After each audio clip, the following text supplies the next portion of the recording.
भगवान डर तो बहुत लग रहा है।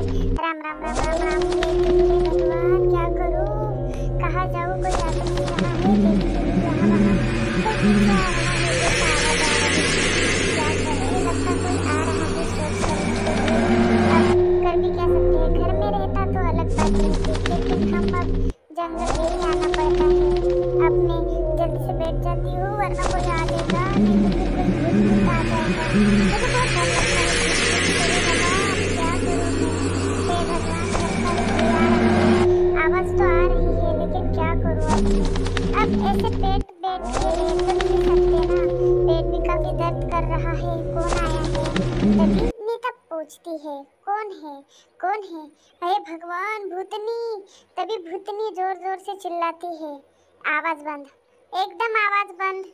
अभी मैं तुमसे जो कह रही हूँ उसका जवाब दो। तुम्हारे घर पे शौचालय नहीं है क्या? तुम्हें पता है ना शौचालय जंगल में करना बुरी बात होती है। ध्यान रखना, आगे से यहाँ आना नहीं, वरना मैं तुम्हें मार के खा दूंगी। और मैं तुम्हें जिंदा इसीलिए छोड़ रही हूँ क्योंकि अब तुम जाके सारे दोस्तों को बताओ। तभी नीता कहती है, हे चुड़ैल देवी हम क्या करें चुड़ैल, हमारे अब रास्ता भी नहीं है कोई दूसरा, हम जंगल में ही आ सकते हैं। हमारे घर पे तो नहीं है शौचालय, हम आगे से नहीं आएंगे, मैं आपसे वादा करती हूँ। चुड़ैल कहती है, मैं तुम्हें जिंदा छोड़ती हूँ, लेकिन तुम्हें सबको बताना होगा कि जंगल में शौच करने के आने के लिए मना है, वरना जो मेरे साथ हुआ वो आपके साथ भी हो सकता है। मैं सिर्फ आपके भले के लिए ही बोल रही हूँ, और मैं कोई बुरी चुड़ैल नहीं हूँ, मैं अच्छी चुड़ैल हूँ। मैं ऐसे ही सोच के लिए आई थी और मुझे मार दिया गया। तुम ये बात सबको बताना। नीता बहुत घबराई हुई थी और वो काफी दौड़ रही थी। रामपुर गांव में शौचालय नहीं था किसी के घर में भी, और वो सब जंगल ही जाते थे। इसी वजह से लूटमार और बहुत कातिल होते थे। तभी नीता सब गांव वालों को मिलके इकट्ठा करा लेती है और वो सबको रात की हुई हुई बात सभी को एक एक करके बताने लग जाती है। तुम सभी आज से जंगल में शौच के लिए नहीं जाना, हो सके तो अपने पैसों से एक घर में शौचालय बना लीजिए। वहाँ एक चुड़ैल है, वो हमने अगर उसने हमें देखा तो वो हमें वहाँ जाके मार डालेगी। आगे तुम देखो तुम्हारी जान प्यारी है या नहीं, लेकिन मैं तो बाबा नहीं जाऊंगी। कितने पैसा लगेंगे? 10-12 हज़ार ही लग जाएंगे तो लग जाने दो। तुम्हारे पास पैसे होंगे नीता, हमारे पास पैसे नहीं हैं, हम नहीं जा सकते और हम जंगल ही जाएंगे, देखेंगे आगे क्या हो सकता है। लेकिन तुम तो नाटक कर रही हो। तभी सारे गांव की औरतें नीता को ही बुरा मान रही थी। वो उनको पता ही नहीं था कि नीता के साथ सच्ची में एक चुड़ैल ने ऐसी बातें की थी। दूसरी औरत कहती है, नीता तुम्हें डर लगता है तो तुम मत जाओ, लेकिन हमें तो जाना ही पड़ेगा, दूसरा रास्ता ही नहीं है हमारे पास। हम कर भी क्या सकते हैं, और हम जा रहे हैं, समझी, तुम अपना देख लो।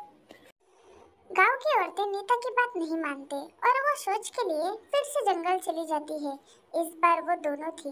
वो कहती है, नीता बिना कुछ भी कहती रहती है, वो नहीं जाती तो हम लोगों को भी नहीं जाने दे रही है, पागल कहीं की। वो दोनों जंगल के अंदर जाते ही वो चुड़ैल फिर से आ जाती है और वो कहती है, लगता है तुम्हें जान प्यारी नहीं है। तुम्हारे दोस्त नीता ने तुम्हें बताया नहीं कि तुम्हें यहाँ आने से मैं तुम्हें खा लूंगी। अब तुम बताओ किस तरह से खाऊं मैं तुम्हें, मार के खाऊं या जिंदा ही कर तुम्हें खा लूं? बताओ बताओ। तुम लोगों को मैं अच्छी बात बता रही हूँ, लेकिन तुम हो कि मानने को तैयार ही नहीं हो। तुम्हें इतने समझाया फिर भी तुम मानते नहीं। तभी गांव की एक औरत कहती है कि आप हमें क्या कह सकती है, आप बताइए। वो जो जमींदार है उसने शौचालय के पैसे सारे खा लिए जो गवर्नमेंट से आए थे। अब हम बताइए कहाँ जा सकते हैं? हम तो जंगल में ही जाएंगे ना शौच करने के लिए। उसने अगर वो पैसे नहीं खाए होते और उस पैसों से अगर गांव में शौचालय बनाया होता तो हम यहाँ नहीं आते। अच्छा तो ये बात है, मुझे उस जमींदार के पास जाना होगा, तभी उसे अक्ल आएगी। ठीक है, 10 दिन के लिए मैं तुम्हें छूट दे देती हूँ, लेकिन 10 दिन बाद यहाँ दिखना नहीं। वो चुड़ैल जमींदार के घर चली जाती है और कहती है, क्यों जमींदार, गांव के शौचालय के पैसों से काफी अच्छा घर बना के रखा है, लेकिन गांव वालों को कोई तुम्हें चिंता है ही नहीं। लगता है तुम्हें आज मुझे मार के खा ही लेना होगा, और जो शौचालय के पैसे आएंगे उससे वो लोग शौचालय बना लेंगे गांव में। तुम 10 दिनों में अगर शौचालय नहीं बनाए तो मैं 10वें दिन आ जाऊंगी और तुम्हारा ये जो खून है वो पी लूंगी, समझ गए? इस बार तुम्हें छोड़ रही हूँ और तुम अब भी जाके यानी सुबह जाके ही वो काम कर देना। अरे अरे चुड़ैल जी, आप तो बहुत बुरा मान गई हो। मैं कल से ही वो काम शुरू कर दूंगा। 10 दिनों में आपको पूरे गांव में शौचालय दिख जाएंगे। जितना होगा उतना मजदूर लगाऊंगा, लेकिन मैं शौचालय 10 दिनों में ही बना दूंगा। लेकिन आप मुझे मत मारिए, मेरी बेटी है, मेरे बेटा है और मेरी बीवी से मैं बहुत प्यार करता हूँ। आप मुझे माफ कर दीजिए, मैं आगे से ऐसी गलती कभी नहीं करूंगा। और फिर श्याम जी सारे गांव में शौचालय बनवा देते हैं।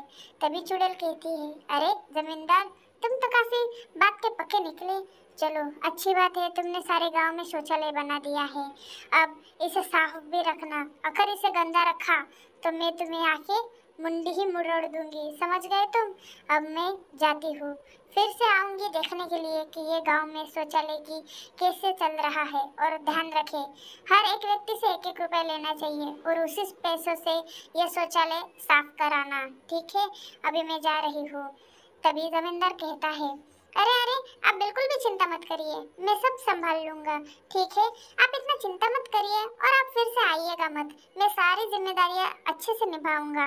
बस आप यहाँ फिर से मत आइए, मैं बहुत डर गया हूँ। मैं मेरे परिवार से बहुत प्यार करता हूँ, ठीक है। मैं तुम्हें अब छोड़ती हूँ और ऐसे ही अच्छे से पूरे गाँव का ध्यान रखना और सबका ध्यान रखना।